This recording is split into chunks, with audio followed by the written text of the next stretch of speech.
Jamie, what a privilege it is to have you here on the RevRx podcast. I shared with you a little bit before offhand, but my wife and I are really thrilled to be able to pick your brain on this episode. I have some questions from her. Well, it is a joy to be with you. Thank you so much for having me, and please thank her for dropping my name into your lap. Sure, sure. You're doing important work. Family work is important work. And I'm more and more convinced the more that I do this that family matters to God. And we live in a world that isn't always conducive to families thriving. So I'm excited to get into your work. But before we jump into your actual work, I'd love for you to just introduce yourself to our audience. Help us to get to know you a little better. I know you're from Minnesota. We talked about that, but give us a little bit of a glimpse into your life and kind of where you are in life today. Absolutely. Just to piggyback on what you said, I think family is really important to the enemy too. He knows that's Absolutely. exactly where he can get us. So this is important work that you are doing as well. I am Jamie Erickson. I am a homeschooling mother of 5. My husband and I have been married for 23 years. We have launched our first 2 kids. They're out in the world doing exactly what God created them to do. And it is such a thrill to see them thriving, doing Awesome. his work. And we still have 3 at home. We have a senior, a junior, and an 8th grader yet at home. I actually was a teacher in the classroom for about 7 years before having my first baby. And my husband had been homeschooled for most of his middle school on up. And I never thought I would homeschool, but, as scripture says, we can plan our ways, but the Lord really does order our steps. And so Amen. here I am homeschooling. We've been doing it since the very beginning. And I think this is our 18th year. Lots of lessons learned in that, I'm sure. Maybe we'll get into some of that. Yeah. And you're an author as well. Can you tell us a little bit about that? Yeah, well, I had been writing online. I've always loved to write since I was a little girl, and writing is very cathartic for me. And as I was writing, back in the days of blogging, just writing about our lives, most of what I wrote about at that time was about homeschooling because that was, we were in the thick of that and that Hmm. was top of mind. And I kind of gathered some allies around me, other moms who were homeschooling or just starting out hoping to homeschool, and began nurturing that conversation. And through that, I was able to write a book called Homeschool Bravely, which is kind of my love letter to homeschooling mothers who, we carry not just the weight of our children's lives on our shoulders, but also their education, which adds another layer of pressure to a homeschool mom. And so many women just really wonder if they're doing it right, if Yeah. they're doing it well. Women, I think in general, have a lifelong relationship with self-doubt, Sure. and then you add on this very large responsibility of education, and it just compounds. And I Yeah. wanted to write a love letter to homeschool moms or moms thinking about homeschooling, just to remind them that God will call you to homeschool not because he thinks you are able, but because he knows he is able. Yeah. Amen. Amen. And then you've also written another one, Overwhelmed Moms, Yeah, and that that's one I actually think my 3rd book. Yeah. probably hits a lot of us. But yeah, walk us through what's your second one, and then let's talk about that one too. Well, my second one was called Holy Hygge, and it Yeah, kind of that's right. marries this Danish concept. My husband is Danish and Norwegian, and I am Okay. not. And I'm originally from Phoenix, and when I moved from Phoenix to central Minnesota, where he and his family are from, I was really cocooned in this lovely lifestyle that the Danes have called Hygge.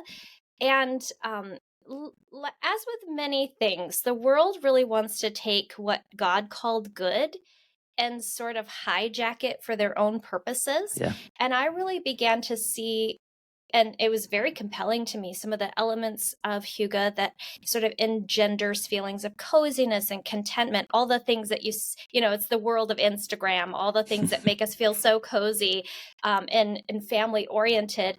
I began to see a lot of parallels between that lifestyle and actually the abundant life that we have in Christ. Yeah. And even more so, I saw how Hygge was kind of only a temporary Band-Aid for the ache that the world has. And I wanted to take this really popular concept that so many were grasping onto and hearing about here in the United States, and show how really, if you want that contentment and that coziness and that sanctuary lifestyle that we even see in the garden. Well, what you really need is Jesus. Mm. So it's a book about hospitality, about swinging your doors wide in order to invite others in so that they can meet the one who is our promised land on Wow. this side of the garden. So that was my second book. And then my third book just released last fall, and it's called Overwhelmed Mom. And that book, I guess I'm a firm believer that God will never give me a message to write that he doesn't want me to live. And I feel like I've lived that book and then some. So There it's you go. just, I'm holding out whatever he's taught me in hopes that it might be helpful to somebody else. Love it. I love your journey, and I love how you write about it and you encourage others through it. I haven't read your second book, and I'm really interested to get that because I'm kind of similar in my approach. So it's this concept of you think that you're longing for this, Mm-hmm. but really what you're longing for is Christ, and Right. Yes. I absolutely love that. And a lot of times, it's kind of symptoms of a greater need, Mm-hmm. and I resonate with that very strongly. Yeah. And I But I think want, the world does too. I mean, after, yeah, especially in our post-COVID world of trying to find handholds to come out of the isolation that we all felt, and we sure, feel like we're such a connected community, and yet, science research shows us that can most people really struggle to name two people that they would consider yeah. really good close friends or community. And I think that that's the itch that I was hoping to scratch when I Yeah. wrote that book. Well, it's kind of the blessing and the curse, and this is a different conversation for a different day. But while we're talking about it, kind of the blessing and the curse of technology, isn't it? We're Yeah, the most connected generation ever, but we're the loneliest generation ever, according to absolutely. some of the psychology research out there. So, absolutely, yeah, it points us to that greater need, and that greater need is a person, not a thing. And so, Yes. well, that's fascinating. And you spoke of this longing, and I think that's a good segue into overwhelmed mom. Now, I want to put a disclaimer in here. I'm obviously not a mom. Today, maybe I need to say that, but I'm not a mom, and I realize maybe a lot of my listeners out there are not moms. Okay. However, it takes two to make a family work, That's right. and so I want to speak to the moms through this message today, and I also want to speak to the dads out there. And so I want to approach this from two different ways. I want to see what your message is to moms that are feeling that overwhelm. And then I want to speak also to the men out there. How can we be better supportive husbands? Mm. How can we support those that, how can we support our spouses who are undergoing this overwhelm? Oh, you hear that? No, I don't know what that was. All right, hold on. It's like I hear it now. A little squeak. yeah, okay. All right. Anyway, Okay. I'll edit that out. um, and so when we think about overwhelm, I told you my wife, she really resonates with that message. Mm. She resonates with the concept of being overwhelmed because there's this real uh, it's kind of a catch-22 in our world today. One of the things that she shares with me, and I think she would share this if she was with us, is that she felt this need that society was kind of pushing her towards being a strong, independent woman.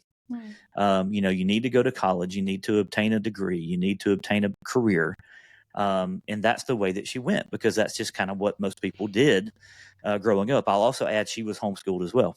Mm. And so there's that concept too. We resonate with your message. But then it almost seems like the world is not set up for both parents to be full-time working parents. I don't know if maybe you've experienced that either personally or with some people that you've come across, but thinking about like when kids get out of school, we're both in a workplace until 4 or 5 o'clock. Well, the kids get out before then, so what do we do with that? There's just several examples that we've come across lately that seems like her heart is just kind of saying, I wish I was at home. What is your thought process through that? Thinking about both families working in that tension, or both parents working in that tension that the mom feels, that Well, tension thank that the you. mom feels about, I can't be everything to everybody, Mm. and I'm just feeling really, really spread thin. Thank you for sharing your story. I don't think it's the anomaly of stories. I think that that is something that so many women right now in our current culture are struggling with. I don't believe that our society is set up.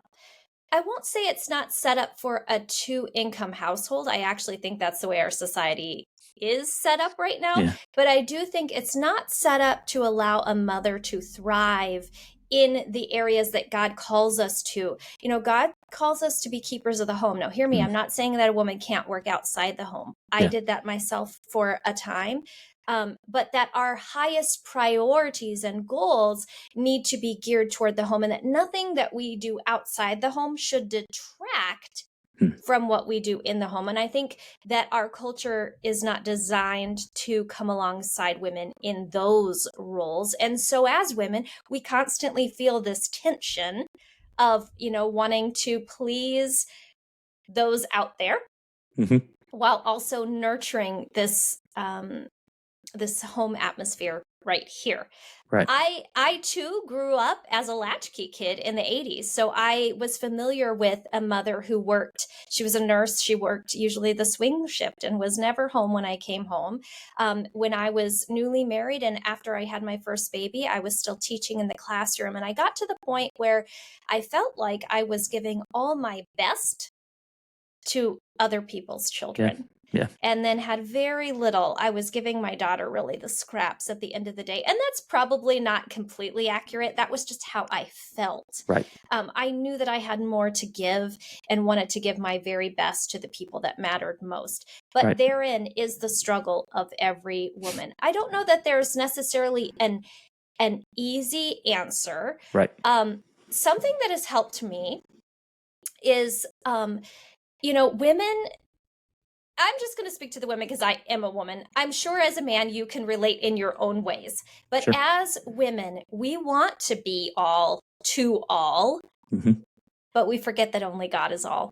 And that really is the key to our overwhelm, because I think overwhelm is a good indicator of misaligned priorities. And I'm not saying a woman's desire to work outside the home is misaligned. I think that God has equipped and gifted women to do things out there in the world and to push back on the darkness that Satan is spreading out there in the world. But we constantly, as I said before, have to live in the tension of like, our priorities right here. So when we're thinking about as women what our priorities should be and how we should tier level, we often think of like, I have many plates to spin. And that is true. And I'm sure you can say the same as a man. You have many plates that you're spinning. But would you agree with me that those plates that you're spinning aren't all the same? Right. Or carry the same weight? Exactly. Yeah. So I like to look at it like, okay, I have many plates that I'm spinning, but some of them are like china plates. And if those things drop, they're irreplaceable. Yeah. And those should be my highest priority. There are other plates that other responsibilities that I have in my life that I would call glass plates, or more maybe porcelain or clay plates. They will break. I can glue them back together. They're not going to be perfect. They're not going to be like they were, but they'll still be usable. I also have some plastic plates that I'm spinning and paper plates because I have different degrees of importance for all my responsibilities. And if I can actually list out all the things that I am responsible for in my life and begin acknowledging, okay, this is a china plate. This is a porcelain plate. This is a plastic plate. I will begin to see what things, especially during overwhelming seasons, those acutely overwhelming seasons, what things can I set aside or put down or lay down or even let drop? And I'm still going to be mindful and careful of the things that matter most. And I think so many women don't acknowledge the fact that their responsibilities aren't all the same. They just want to spin them all the same. Well, there's a real fear, I think, of dropping any of the plates. Yes. And I love that you give permission for that. Like, it's okay for some of them to drop. Because you know what? It's a paper plate. You can just, that's our preferred china, by the way. That's all right. You know, but you can pick it back up and it's fine. That's right. Because other things take priority. And that sometimes it's just for a season where you are. I have been in some very acute seasons of overwhelm in my life where, right. and I'll say this, the cream really does rise to the top. When you are in a season where you feel like you're drowning, something that seemed oh so important yesterday suddenly doesn't feel quite so important. And Yeah. you can give laser focus then to the things that really do matter when you acknowledge, oh, that thing doesn't matter. I'm going to have to set it aside. Yeah. And I love the fact that it can be for a season. Yeah. That I think that's liberating to be able to say, all of these don't have to spend all at the same time with all the same emphasis and all the same priority forever and ever and ever. Yeah. There are times where you prioritize, you reprioritize. It seems like a constant thing, right? A constant reprioritization. There's a couple of things that are obviously going to take the forefront from here on out. And should. Yeah. Yep. But besides that, you can reprioritize. I can't say that word. Reprioritize. I'd love you've hinted at this, and I'd love for you to kind of speak a little bit to the mental load that a lot of women carry. As a man, my wife and I, we try to keep lines of communication open. We aren't perfect at this, but we're getting better. And she's been able to explain to me a lot of this mental load. There's just always this concept of things that aren't done. A lot of times, for example, this is a good illustration. She'll tell me that the house needs to be cleaned. Okay, well, I'm going to straighten things, and I'm going to feel like I've cleaned the house. Yeah. And then she's going to come in and say, well, okay, well, we've got a lot of work to do. And I'm thinking, well, what are you talking about? Everything's done. No, this needs to be done. This needs to be done. There's this constant mental load that she carries, and I think a lot of women carry. It's just all the things that are in need of attention. Yeah. Can you speak to that mental load and really how it impacts a woman and how it impacts a mom as she goes about her day? Well, let's back up the tape for a second and talk about when a woman is taking on a new responsibility. One thing that we often forget as women that the responsibility is one thing. The mental load that we will carry thinking about that thing, planning the details of, mapping it out before it actually has to be done. And we'll cycle through that multiple times in our brain, Sure. even before the thing is started. We don't often think about that mental load. And so, whenever we as women are giving a yes to something, what we need to do is we need to sweep the corners of that yes, meaning drag out every possible part of mental load, our analysis paralysis that we will give, because that too is a part of the yes that you're giving, and you have to add it into the time frame. I might say volunteering for that, baseball yard sale is only going to be an hour on a Saturday, but actually it's so much more than that. And I have to account for all that extra mental load. Apart from that, once you've already said yes to the thing, now you're dealing with the mental load. I think oftentimes as women, we just need a container to put all those thoughts in. And it's as simple as writing it down and setting it down. Yeah. Because science does show us when we actually, physically write something down and lay it aside, it is like putting it into a container. And I know that seems so easy and trite to say, but sometimes that's what we really need to do. Write it down and say, I'm going to revisit that. And then also to give that a space or a day. For instance, I don't like to disjoint my days and be running here, there, and everywhere on every day. I give one day a week. I assign one day a week as my check all the boxes, run all the errands. Yeah. So on Monday, let's say I find a library book that's 3 weeks overdue. I might feel the pressure to want to run it to the library, but that's going to really disjoint my day. Instead, I say, okay, Tuesdays are my errand day. I'm going to add that to my Tuesday list. I'm going to write it down. I'm going to set it down and not think of it again. I love that. And I've read a couple books lately from some people way smarter than me, but that is so important. And I found that to be true in my life as well. Writing things down, there is this loop that goes on in our mind. And if as long as it stays in our mind, we feel this pressure. We feel this load where we've got to remember it, and we've got to remember it at the right time, and all of this stuff that goes along with it. But the minute you write it down, it closes that loop.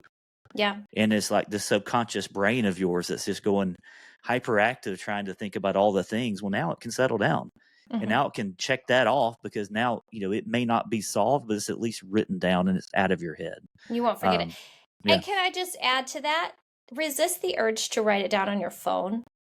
Yeah. Whenever possible, analog your life whenever you can, because you might go to that, notes app that you have to write down, return the library book. But what happens when you click on your phone? Something, notification. Yep, you get a ping here, you see a light bulb flash on that other app or whatever. And anytime your thought gets interrupted, that's adding to your anxiousness, because now you have to remember what your previous thought was.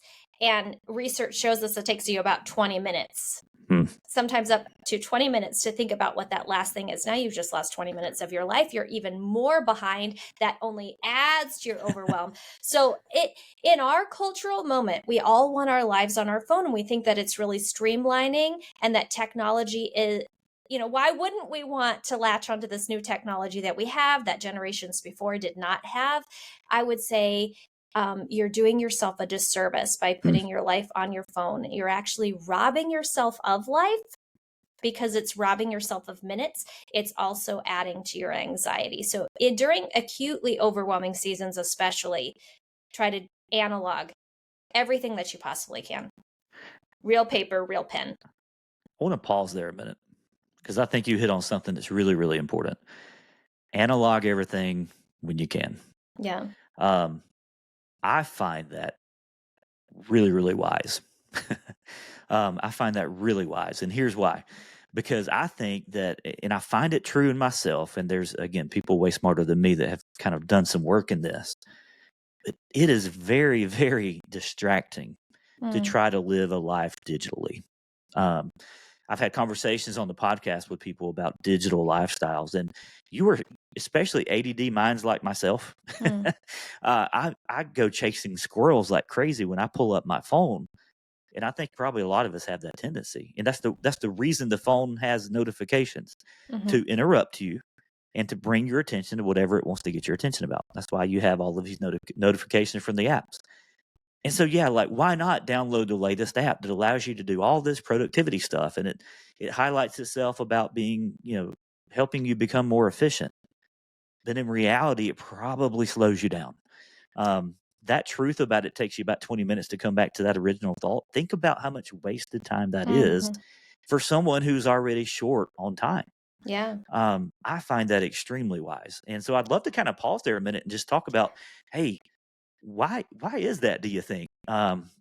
Technology is wonderful. We're having this conversation by technology, maybe not on your preferred microphone, but you love it and you hate it. We have some positive things and negative things that have come out of it, but there's a real tendency to really get in over our heads because of the way technology has evolved through the years. What's your experience with that, outside of just the whole analog yourself? Analog your life. Can we talk a little more about that? Because I think that's fascinating.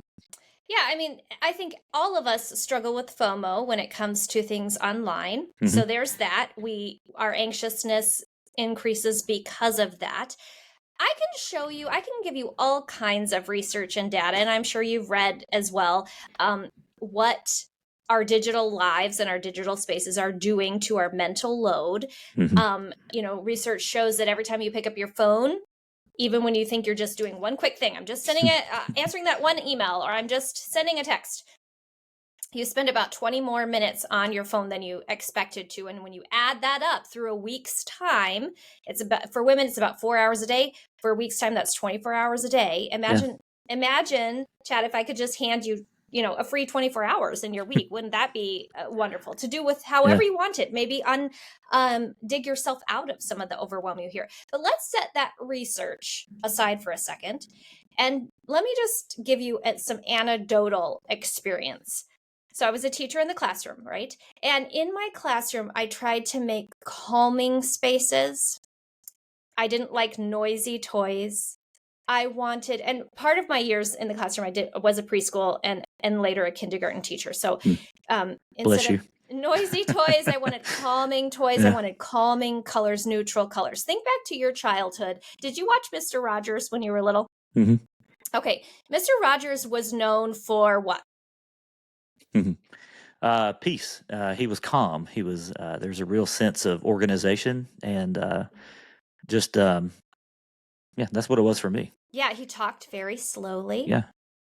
And quietly almost. You almost had to lean in sometimes to hear him.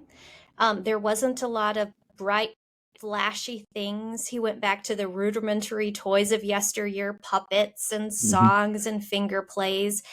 And that was very intentional because he was speaking to children in a time where everything was neon colored. You know, the 80s and early 90s, neon colored, flashy, loud, things zooming across the screen.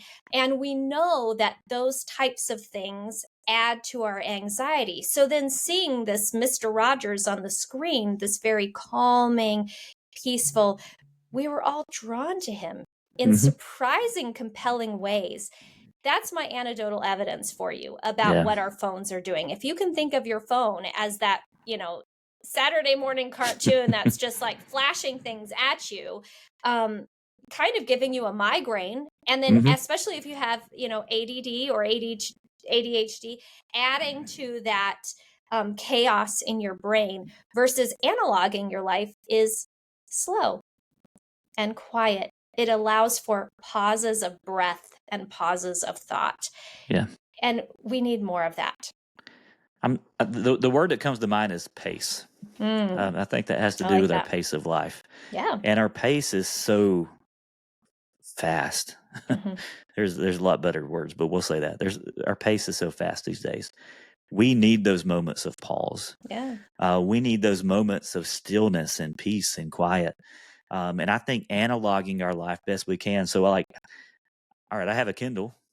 I still love paper books. Yeah. You can't see here, but I'm in a library. I mean, I've got books everywhere. I have a book problem, but that's okay. And I don't like to keep an electronic calendar. I like to keep a calendar that I can write in. Maybe call me old school. That's fine. But I love those moments of analog where I can just kind of sit and think, and it's not always on a flashing and glowing screen. There's peace in that, I think. And so, because when your pace is fast on a screen, you have a tendency to feel busy and therefore overwhelmed, even when you're not. And rushed. Yeah. Yes, because everything feels so rushed. To a woman's perspective, some of the things that I would really suggest her analoging, and I realize, I'm not calling people to be Luddites where we just stick our heads in the sand and pretend it's 1855. Right. That for most of us, that's not possible. And I recognize that. I mean, I do most of my ministry online. But for a woman, some things that I have found helpful that I can analog. One, write old-fashioned cards and letters instead of always sending texts to your friends. Who doesn't like to receive good mail that's not junk or a bill, right? So whenever possible, write a card to a friend. Slow down enough to say the things that matter to the people that matter most. Instead of putting all your recipes on an app or some digital space, find them online if you must, but then print them out and store them in a book so that your kids aren't always seeing your face in a screen, because you might know that you're just getting a recipe online, but they don't always. And what do they see? Mom's face is always on a screen and never on them. So put your recipes in a binder, print them out, even handwrite them, because someday your children will love to see some of their favorite meals written in your own hand. I pay all my bills the old-fashioned way. Not always with a stamp, but sometimes. So I know where my money is going. And also, I too love a paper calendar. I know that those starlight calendars, those digital wall calendars are all the rage right now. But again, that's just another flashing light in my face, robbing me of time. Yeah, exactly. A couple things you said I'd like to dig into. Number one, your kids don't know that you're just looking for a recipe. Yeah. My wife and I will be sometimes amongst our kids, and usually her to me saying this, what you doing? and Mm-hmm. I'll be on my phone. Let's just have a confession time here.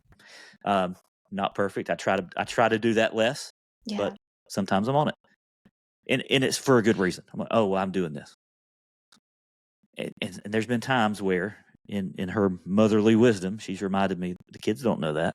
Yeah. They just see that you're prioritizing a phone over them. That's maybe not the word she would use, but I think that's so true. And also, we're discipling them as to what's important. Mm-hmm. And so, if we want to disciple kids who aren't so overwhelmed and overstimulated, and really have this sense of peace and joy instead, then what are we showing them as important in our lives? Are we constantly on our phones for the little things? Mm-hmm. And there's times where we don't like quiet. I don't know that we know what to do with quiet sometimes, which tells me that we probably need more of it. But there's even times where I'm walking up the stairs and I'm going to be putting my kids down, and I'm like, oh, that's a good time to check my email. I'll just flip through it real quick. Those moments where we think it's insignificant, but we're modeling for our kids what's a priority. Is that something that you see as well? Yeah, and I think you're in the years of parenting where your children, I don't know if they have phones yet or not. They don't. I would imagine in the next few years that responsibility will be passed to them. Yeah. And so you're not just modeling what's important to you in setting your phone down. You're actually modeling good behaviors How with they a should phone. steward their Healthy stewardship of a phone. Yeah. And you know, we all, I think, as parents, know the value of real life playtime for our kids Yeah. and undigital spaces, but we sometimes need to take our own advice because Yeah. they are watching. Yeah. And does our walk match our talk about our Yeah. own lives? Not always. We try very hard to limit their screen time, and we call that tablets, TVs, Sure. and I'm convicted a lot of times that am I limiting my own screen time? Yeah. Setting that example. So it's just something throw out there. Hey, we don't have it figured out. We're not perfect, but it's something we struggle with, and something I think a lot of other people struggle with. Mhm. And I think it's an area that we can improve. Switching gears a little bit, I want to go back to one of the things you said to start with, and it was this idea of unrealistic expectations. One of the things that you talked about was realizing that we can't be everything to everybody. That's what God is. Mhm. We a lot of times have unrealistic expectations, whether that's our own self expectations or perhaps the expectations that society, family members, et cetera, Yeah. have placed on us. Can you talk about those realistic expectations and how to handle some of that? How do we slow down and really set those realistic goals for ourselves? Well, I think it goes back, and I talk about it in my book. It goes back to a verse in scripture, and I'd like to read it if I could. Yeah, perfect. I don't want to misquote it. It's 1 Thessalonians 4:11 through 12, and it reads this: "And to make it your ambition to lead a quiet life, you should mind your own business and work with your hands, just as we told you, so that your daily life may win the respect of outsiders, and so that you will not be dependent on anybody." So when we think of the context of that particular verse, Paul was writing in a Greco-Roman time, and work was actually looked on like a four-letter word. You don't work was the thing of peasants, and people didn't want to do that. The believers at that time, many of them were abandoning their posts or abandoning their work, assuming that Jesus was going to come back at any time. And so, Right. Why have this job? And he was saying, no, actually, the way you handle your work and the industry that God has given you is a way that you can show the world, hey, we're different. We're not milking off the system. We're not mooching off of each other. We actually are caring and tending for one another, but we're also doing two things. We're minding our own business and we're working with our hands. And that's really his twofold prescription for having the first part of that verse, which is a quiet life. And quiet there in the Greek actually translates peace and rest. Wow. And those two things are the very opposite of what I feel when I'm overwhelmed. But if That's what we're after, isn't it? right, exactly. Yeah. But if God through Paul was saying, make it your ambition for this quiet life, this peace and rest, it's because peace and rest are possible. Yeah.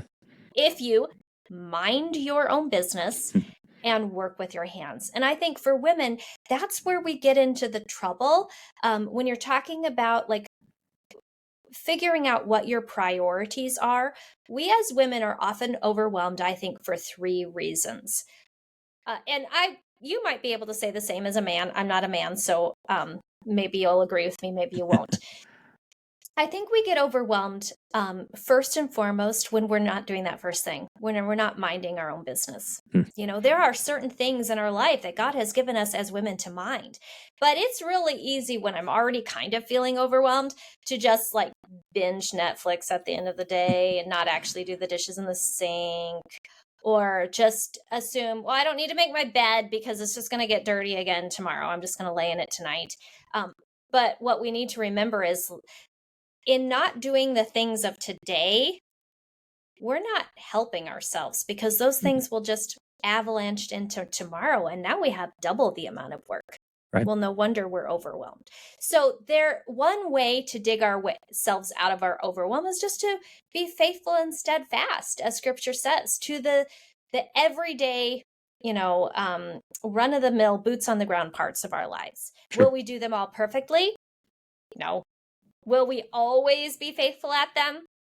No, because we're fallen sinners. But to the best of our ability, when we mind our own business, we won't be so overwhelmed with those everyday parts. Right.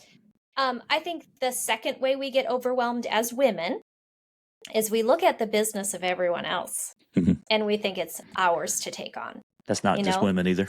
Okay, well, that's good to know. Yeah. Like I see somebody, going back to being online, I see somebody, making homemade fruit snacks on Instagram. And I think to myself, well, maybe I should be doing that. And so I add that to my plate, forgetting that 1, that's not really something that God has called me to mind. Right. And 2, this woman who's making homemade fruit snacks on Instagram is showing me what she's doing, but she's not actually showing me what she's not doing. Wow. So there's many things she might not be doing. Maybe she does that really well. We all have what I like to call our awesome that God has given us, the gifts and talents that we excel in. And unfortunately, the petri dish of social media really only highlights the awesome. I have my own awesome. And in order to do that well, I have to be willing to say no to other things. So that's one part. Another part of our overwhelm is when we're not minding our own business, we're taking on the business of others. Sure. And then I think the third way that we get overwhelmed is during those really acute seasons of overwhelm where things, because we live in a fallen world, happen that are outside of our control. It's not because of something you said or did. It's not because of the way you're mismanaging the situation. It's because sin, death, and disease are reigning on this side of the garden until Christ comes home. Right. Or Christ brings us home.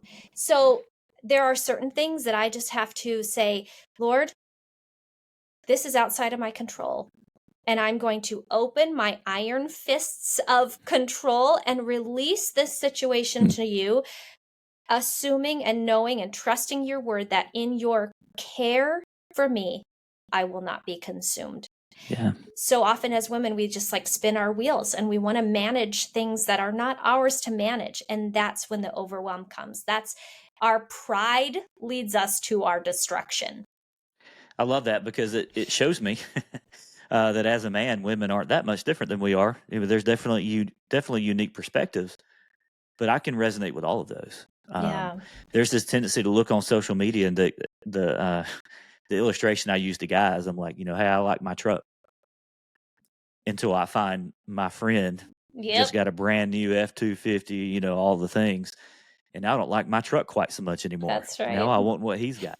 And even like lifestyles and vacations. Yeah, you're seeing what they said yes to. You're not seeing what they said no to. Yes. And every yes equals a no. That's right. Every single yes we give. And I think that's another reason. I'm sorry to interrupt you. No, you're good. I think that's one struggle that women for sure have. We struggle to say no Mostly because the opportunities that are presented to us are all good things. I mean, Yeah.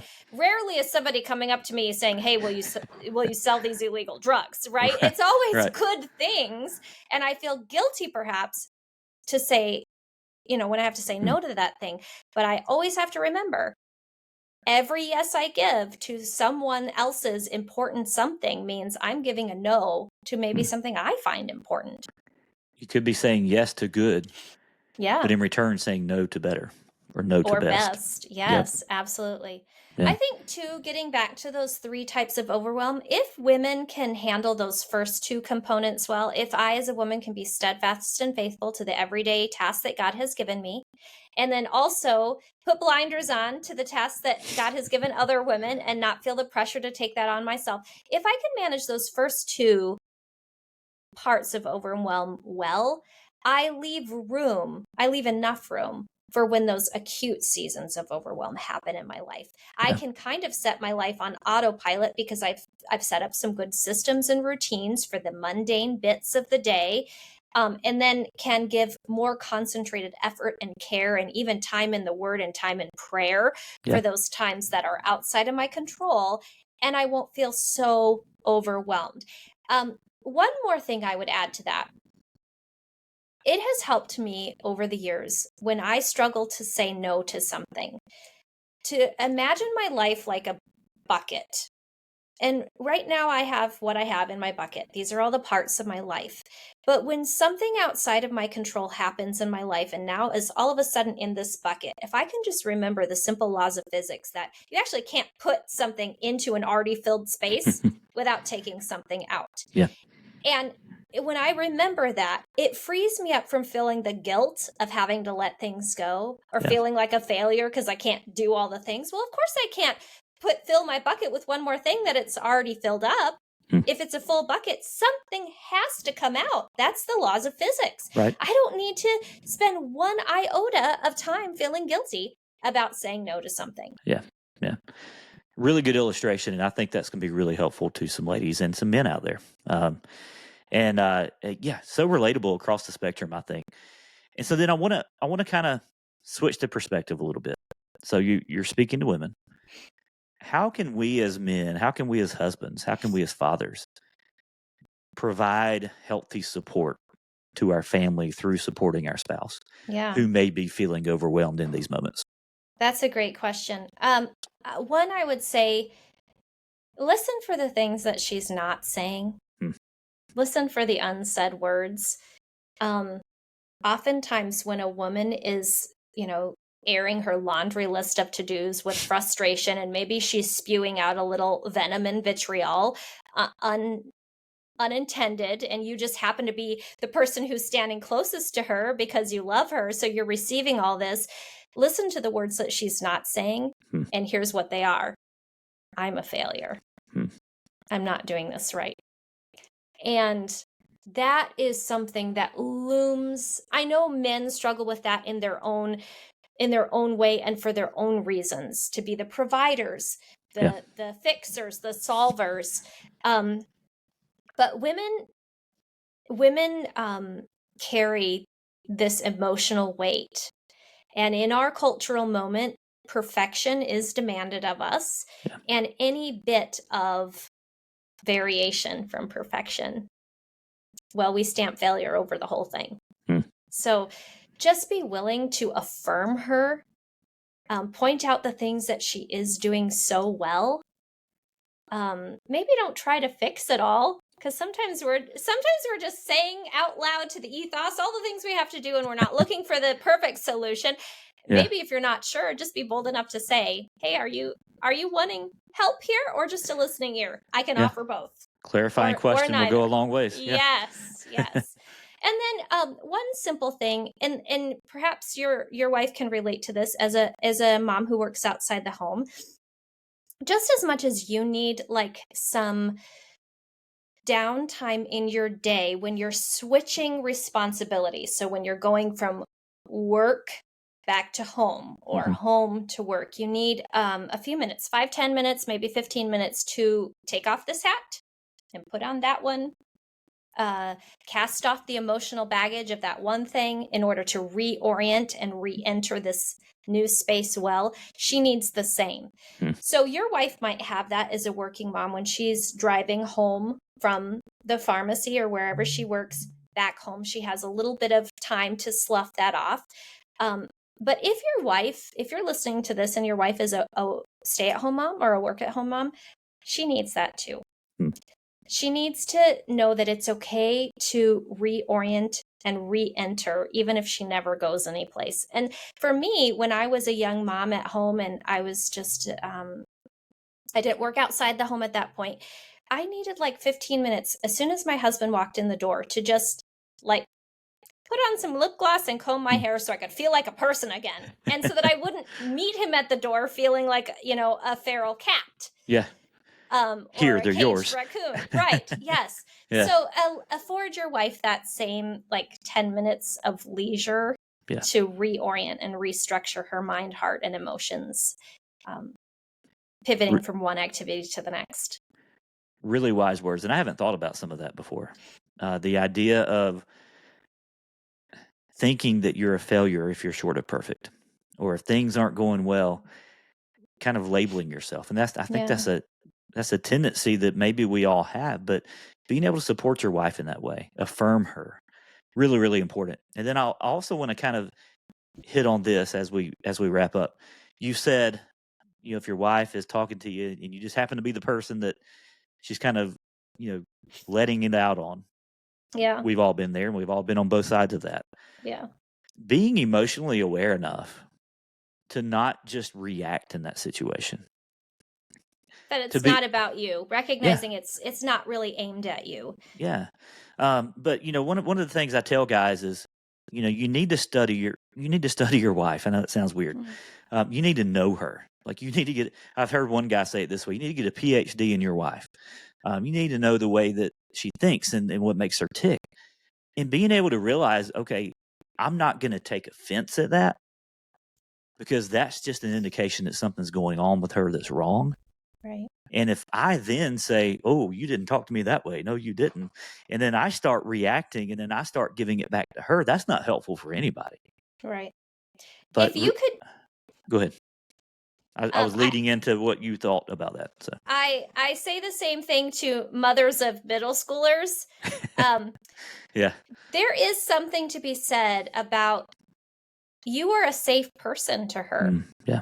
You are a safe person to your wife. And where else is she going to air out her deep grief and deep hurt? And sometimes, admittedly, that comes out sideways and it lands wrong. Yeah. And if we are one anothering, as scripture calls us to, we will consider the best in each other. Yeah. And if we are, like you said, studying one another and knowing each other well, I would hope that my husband would give me the benefit of the doubt to say, okay, I don't think this has to do with me. I'm just standing close with my arms open wide to her. And so it's getting aimed at me.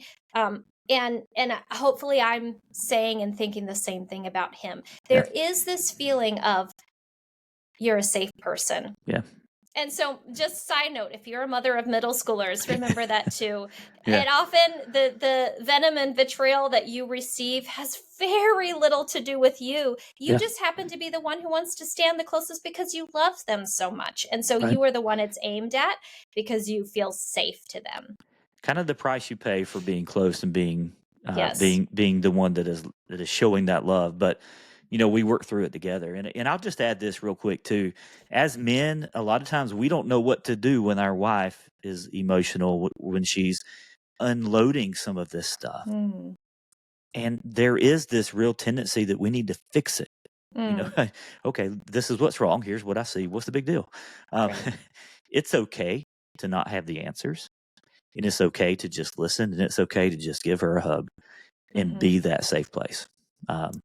Want to encourage those guys out there that are listening. Hey, be that person for your spouse. Be that person that she can come to and she can know and she can be secure in, knowing that even on her worst of days, you've got her back. So, Jamie, this has been incredible. I've loved this conversation. So I just want to say thank you for leaning into your voice, leaning into your awesome, as you call it. God has equipped you and given you a lot of grace and gifts. So thanks for doing that. Where can my listeners find out more about you and your books and the work that you're doing? Well, it has been a joy to be with you. Thank you so much for your hospitality behind the microphone. Sure. If you want to know more about where God has me and what I'm up to doing His work, you can go to jamieerickson.com. That's where you can find out about my books and my podcast and different places that I'm speaking at around the country. Awesome. I'll put show notes. I'll put links in the show notes to that as well. And I just want to say thank you for being here. Thank you for for having me. being a voice of reason and a voice of wisdom in the world that seems so confusing, and for bringing healing to our relationship. So bless you, Jamie. I pray the very best for you and your family. And thanks for being here on the RevRx podcast today. Thank you so much.